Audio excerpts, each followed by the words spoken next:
สวัสดีครับท่านผู้ฟังทุกท่านวันนี้อยากชวนทุกท่านมาทำความเข้าใจหัวใจสำคัญของการปฏิบัติธรรมตามแนวทางของหลวงพ่อเทียนจิตตสุโภ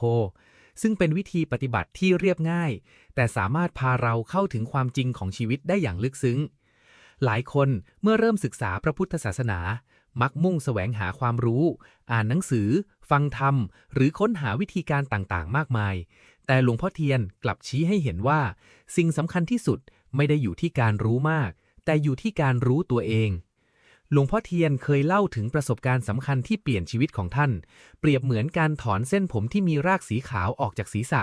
เมื่อถอนออกมาแล้วจะไม่สามารถนำกลับไปปลูกที่เดิมได้อีกเช่นเดียวกับคนที่ได้เห็นความจริงของชีวิตอย่างแจ่มแจ้งแล้วจิตใจจะเปลี่ยนไปอย่างถาวรไม่กลับไปหลงผิดเหมือนเดิมแล้วความจริงที่ว่านั้นคืออะไรหลวงพ่อเทียนสรุปคำสอนทั้งหมดของพระพุทธเจ้าไว้ที่จุดเดียวคือการเห็นว่าทุกสิ่งไม่ใช่ตัวตนที่แท้จริงเป็นไปตามเหตุปัจจัยเกิดขึ้นตั้งอยู่และดับไปไม่มีอะไรที่เราจะยึดถือได้อย่างถาวรแต่การจะเข้าใจสิ่งนี้ไม่ใช่เพียงคิดตามหรือเชื่อตามต้องเห็นด้วยตนเองการเริ่มต้นนั้นง่ายมากเริ่มจากการสังเกตกายของตนเองดูการเคลื่อนไหวของมือแขนขาหรืออิริยาบถต่างๆให้รู้ตัวอยู่เสมอเมื่อเคลื่อนไหวก็รู้ว่าเคลื่อนไหวเมื่อหยุดก็รู้ว่าหยุดเมื่อการรู้ตัวชัดเจนขึ้นใจก็จะเริ่มสงบและมีกำลังจากนั้นเราจึงหันมาดูใจเมื่อความคิดเกิดขึ้นให้รู้ว่าคิดเมื่อความโกรธเกิดขึ้นให้รู้ว่าโกรธเมื่อความโลภเกิดขึ้นให้รู้ว่าโลภเมื่อความกังวลเกิดขึ้นให้รู้ว่ากังวลเพียงรู้ทันไม่ต้องห้ามไม่ต้องผลักไสและไม่ต้องตามความคิดไปถอยออกมาดูและรู้เฉยๆลองนึกภาพง่ายๆเหมือนเรานั่งอยู่ริมถนนรถวิ่งผ่านไปมาเราเพียงมองเห็นรถแต่ไม่ได้วิ่งตามรถทุกคันความคิดก็เช่นเดียวกันเมื่อเห็นมันชัดๆเราจะไม่ถูกมันพาไปหลวงพ่อเทียนกล่าวว่าเครื่องวัดผลการปฏิบัติที่แท้จริงไม่ใช่ว่านั่งสมาธิได้นานแค่ไหนหรือจำธรรมะได้มากเพียงใดแต่คือการเห็นความคิดของตนเองได้หรือไม่ถ้าความโกรธเกิดขึ้นแล้วเรารู้ทันมันความโกรธก็จะอ่อนกำลังลงถ้าความทุกข์เกิดขึ้นแล้วเราเห็นมันความทุกข์ก็จะคลายตัวลง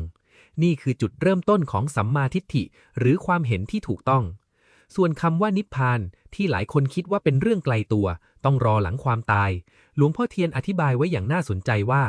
นิพพานคือสภาวะที่ไม่มีทุกข์ในขณะนี้เวลาที่ใจไม่ถูกครอบงำด้วยความโลภความโกรธและความหลงใจจะโปร่งเบาและเป็นอิสระนั่นคือการสัมผัสรสแห่งนิพพานในชีวิตประจำวันปัญหาของคนส่วนใหญ่คือมัวแต่มองออกไปข้างนอกเปรียบเทียบคนโน้นคนนี้รวยหรือจนสวยหรือไม่สวยดีหรือไม่ดีจนลืมกลับมาดูใจของตัวเองแต่เมื่อใดที่เราหันกลับมาสังเกตกายสังเกตใจเมื่อนั้นเราจะเริ่มเห็นต้นเหตุของทุกข์และพบหนทางดับทุกข์ด้วยตนเองการปฏิบัติธรรมจึงอาจดูยากในตอนแรกเพราะใจเป็นสิ่งที่มองไม่เห็นแต่เมื่อเข้าใจหลักการแล้วกลับเป็นเรื่องง่ายและเป็นธรรมชาติที่สุดพระพุทธเจ้าทรงสอนไว้ว่า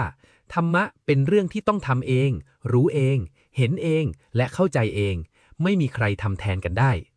ดังนั้นวันนี้ลองเริ่มต้นง่ายๆเพียงหมั่นรู้ตัวในกิจกรรมประจำวันสังเกตการเคลื่อนไหวของร่างกายและเฝ้าดูความคิดที่เกิดขึ้นในใจ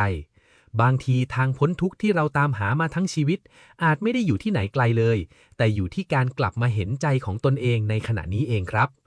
ขอให้ทุกท่านมีสติรู้เท่าทันความคิดและพบความสงบที่เกิดขึ้นจากภายในตนเองทุกท่านครับสาธุ